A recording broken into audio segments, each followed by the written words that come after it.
Live 5 News starts now with your campaign 2020 coverage.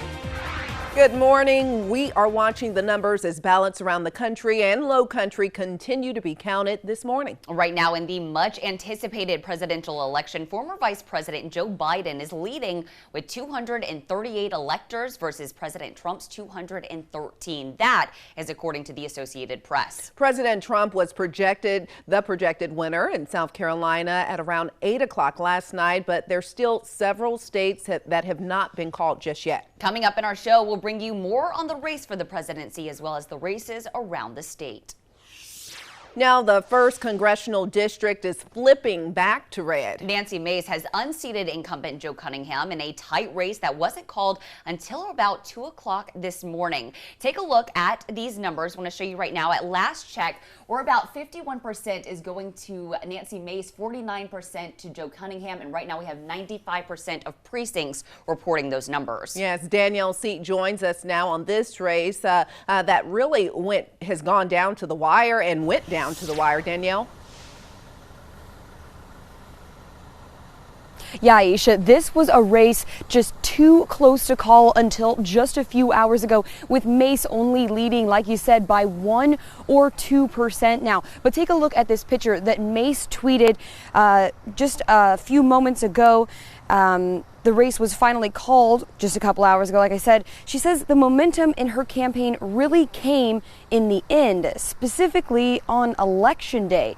Now, May says she knocked on more than 1,000 doors over the weekend. The 1st congressional district stretches from Hilton Head down to Charleston, and Joe Cunningham's 2018 win was the first time South Carolina Democrats had flipped a U.S. seat from Republicans since 1986. Mace held her watch party last night in Mount Pleasant, where she told reporters the first thing she wants to get done in Congress is to work to protect small businesses and our buildings here in the Low Country. Now, Nancy Mace is holding a press conference at the Waffle House in Ladson on College Park Road. Reporting live, I'm Danielle C., Live 5 News. And there are 2 other U.S. House races we have been watching. The Associated Press says Majority Whip Jim Clyburn will keep his seat in District 6. The congressman has held that seat since 1993, so this is his 15th term. Mark Hackett and John McCollum, they were not successful in challenging him. We're also watching U.S. House District 7. Here are those results. The Associated Press says Republican Tom Rice is the projected winner. Melissa Watson was hoping to unseat the congressman.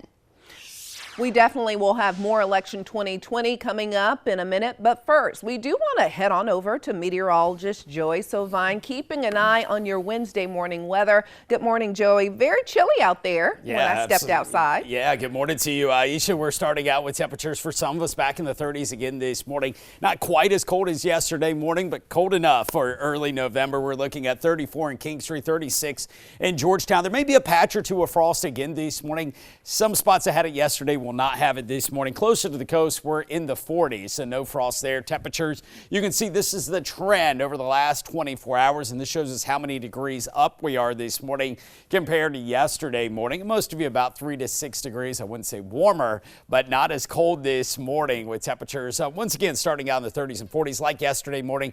Good news is we don't have any wind out there, so that should help out a little bit. We expect another sunny day. There may be just a couple of clouds that make it in here late this afternoon and into this evening. That's a sign of some changes over the next couple of days, but still today all sunshine. Look at the warmer temperatures. 69 at lunchtime. That's warmer than all day yesterday. So the kids need the coats headed off to school this morning. Won't need them though this afternoon at 73. We'll take a look at the forecast for the rest of the week coming up in a few minutes. Michael. Republican incumbent Lindsey Graham is the projected winner of the U.S. Senate race here in South Carolina. I want to show you a look at the latest numbers this morning. In his race with Democratic challenger Jamie Harrison, Senator Graham stands at 55% versus Harrison's 45% and Bill Bledsoe 44% rather, with Bill Bledsoe's 1%. 94% of precincts are reporting. Now, Caitlin Stansel was at Harrison's watch party last night where he addressed his supporters and conceded to Senator Graham. Harrison's speech may have been a concession to projected winner Senator Lindsey Graham, but it certainly did not sound like the last political statement of his career. He wrapped up Tuesday night's watch party in Columbia with a lot of positivity, reciting the motto for the Palmetto State: as we breathe, we hope. And he said he still has a lot of hope for the future, that he wants to continue this momentum that he gained as the underdog in this race against the incumbent Senator Lindsey Graham, and he wants to still continue his efforts to build a, quote, new South. Tonight only slowed us down, but a new South with leaders who reflect the community and serve the interests of everyone will be here soon enough. I'd like to congratulate Senator Graham on a hard-fought campaign and a long career in Congress. So it certainly seems like Harrison's work is not complete. From Columbia, I'm Caitlin Stansel, Live 5 News. And several counties are holding races for sheriff. In Charleston County, a close battle as newcomer looks to have unseated the current Sheriff Al Cannon, who has served in that role since 1988. With 100% reporting, Democratic challenger and Deputy Kristen Graziano has 52% of the vote, while Sheriff Cannon has 48%. If Graziano is declared the winner, she would make history as the first female sheriff in the state. In Dorchester County, the race for sheriff now stands at 61% for Republican L.C. Knight, and Democrat Tremaine Moorer stands at 29% with 99% of precincts reporting. And here's a look at Georgetown County Sheriff's race. Republican Carter Weaver wins with 64% over Democrat Burt Adams to 36% with 100% reporting. Out in Colleton County, Republican Buddy Hill and Democrat Alicia Bodison vying to be the next sheriff. With 100% reporting, it appears Hill is the projected winner by a 10% margin. Coming up, why election officials in Dorchester County say ballot counting had to pause last night and when it will start again. And Alexis Simmons has details on the Charleston County School Board race as 16 candidates are vying for 5 seats. Now, your first alert forecast from Live 5 News. All right, 4:41 the time here as we wake up and get started on our Wednesday morning. A live view looking from downtown Charleston out towards the Ravenel Bridge on a morning where we're waking up to temperatures chilly again. Heat was probably cutting on and off overnight for many of you that have made that switch. Some of you kind of stubborn about it. You try to hold out on the heat as long as possible. 44 degrees the temperature this morning, probably requiring the heat as you head into your car. 44 in Hanahan, 48 Sullivan's Island, 47 in downtown, 34 in King Street, 37 in Georgetown. So we have some spots back in the 30s this morning, maybe a little bit of patchy frost this morning, not as widespread as yesterday morning. Temperatures, this gives you an idea compared to yesterday morning at this time. We've trended upward for everybody. Some of you up as much as 7-8 degrees compared to yesterday morning. Still want the coats.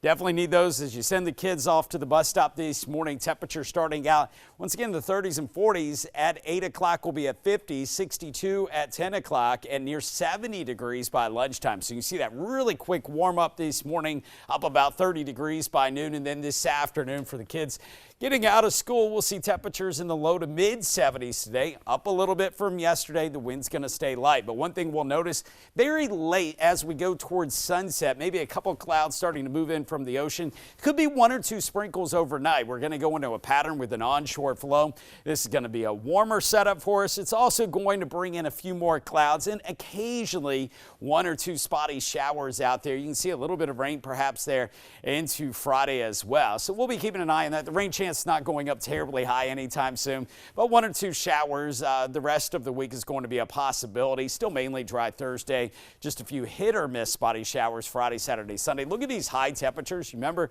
yesterday, 60s, the day before that in the upper 50s. Well, that's about out of here. 73 this afternoon. We'll be in the upper 70s, close to 80 degrees this weekend. Watching Ada as it moves inland across Nicaragua. It did make landfall yesterday evening. Now it is weakening in the short term, but we have concerns down the road.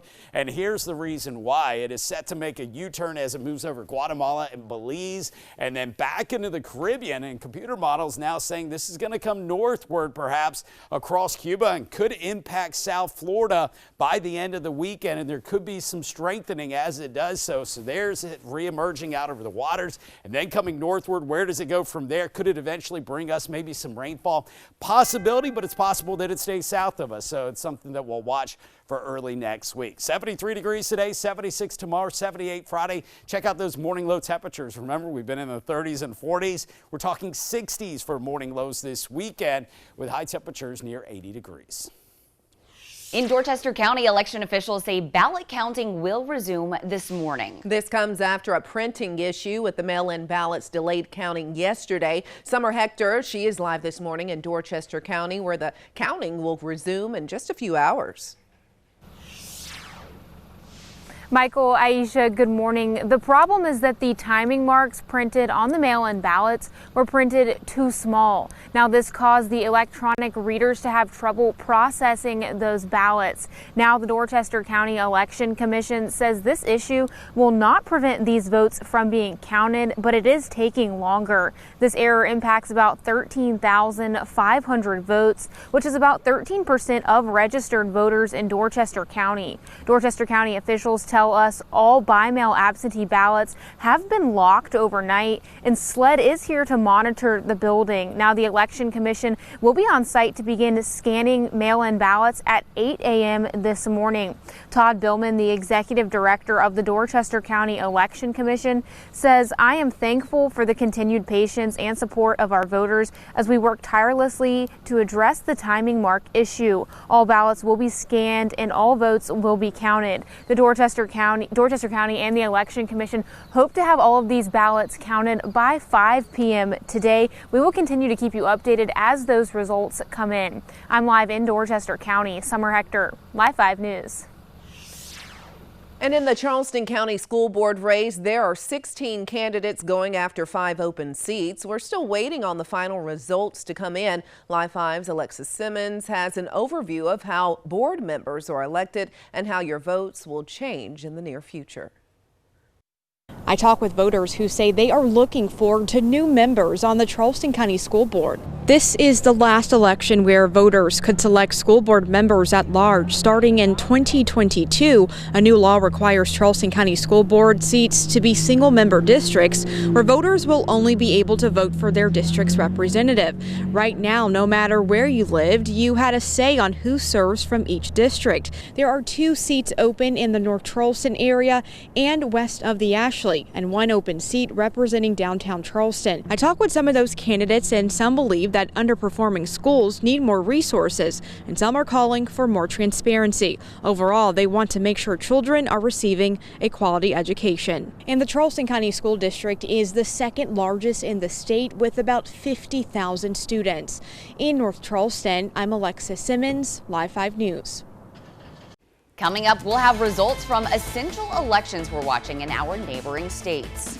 And the states that are still too close to call as ballots continue being counted for the presidential election. Now, your first alert forecast from Live 5 News.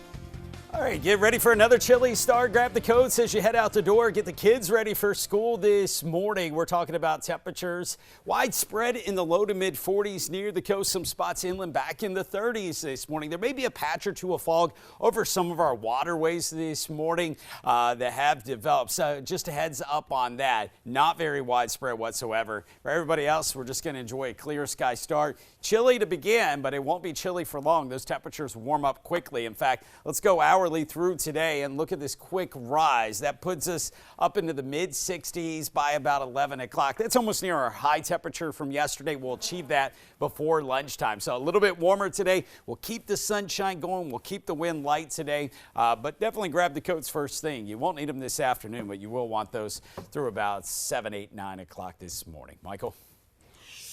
Joey, thank you. We're taking a look now at 2 county coroner races here in the Low Country. A close one in Charleston County, where Republican incumbent Bobby Joe O'Neill is polling at 51% against Democrat Herbert Fielding at 49%, with 100% of precincts reporting. And in Colleton County, also with all precincts reporting, Republican Richard Harvey holds that 58% lead over Democrat Miguel Kroger with 42% for county coroner. The U.S. Postal Service said yesterday that it could not meet a federal judge's order to sweep processing centers for undelivered mail-in ballots. It said doing so would disrupt its Election Day operations. A U.S. district judge in Washington, D.C. gave the agency until yesterday afternoon to search 27 facilities in several battleground areas for outstanding ballots and said to send out more votes of those votes immediately. Now, in its response to the judge's order, the Postal Service said it had already conducted rounds of morning checks at all of its processing hubs. The agency says they have been performing daily reviews of all 220 facilities handling election mail. The race for the White House is still too close to call. There are still key states like Georgia and Pennsylvania counting votes this morning for President Trump and former Vice President Joe Biden. Overnight, Trump expressed confidence that he won, but CBS News has not projected either of the candidates the winner because neither has reached 270 electoral votes. Skylar Henry is at the White House with the very latest. Former Vice President Joe Biden addressed his supporters in Delaware just after midnight this morning. I'm here to tell you tonight, we believe we're on track to win this election. The race between Biden and President Trump is still up in the air, with a number of states yet to be called. We knew because of the unprecedented early vote and the mail-in vote that it's going to take a while. We're going to have to be patient. And it ain't over till every vote is counted. President Trump and his supporters gathered in the White House overnight. We were getting ready to win this election. Frankly, we did win this election. President Trump said he is confident he'll come out on top, but he then attacked the process and said he's ready to go to court to challenge the results. We want all voting to stop.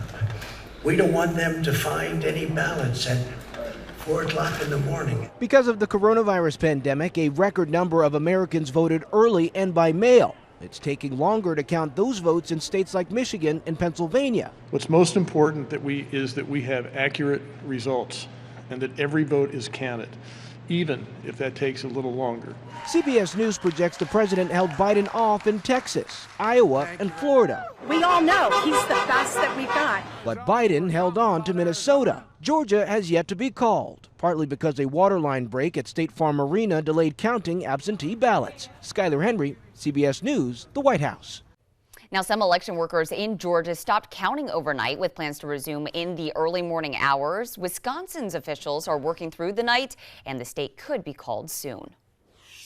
Looking at some races around the South, Roy Cooper has won re-election for North Carolina governor over opponent Dan Forest. Now, that contest between Governor Cooper and Lieutenant Governor Forest was among several governor races across the country being closely watched this year. Nearly 62% of North Carolina's more than 7.3 million registered voters had cast their ballots before Election Day. In Georgia, Republican incumbent candidates working to snap and Democrat Raphael Warnock, they have advanced to a runoff in a special selection for the Senate seat. They're the top two finishers in a crowded field, but no candidate was able to get a 50% threshold needed in order to win outright. That runoff race is scheduled for January the 5th.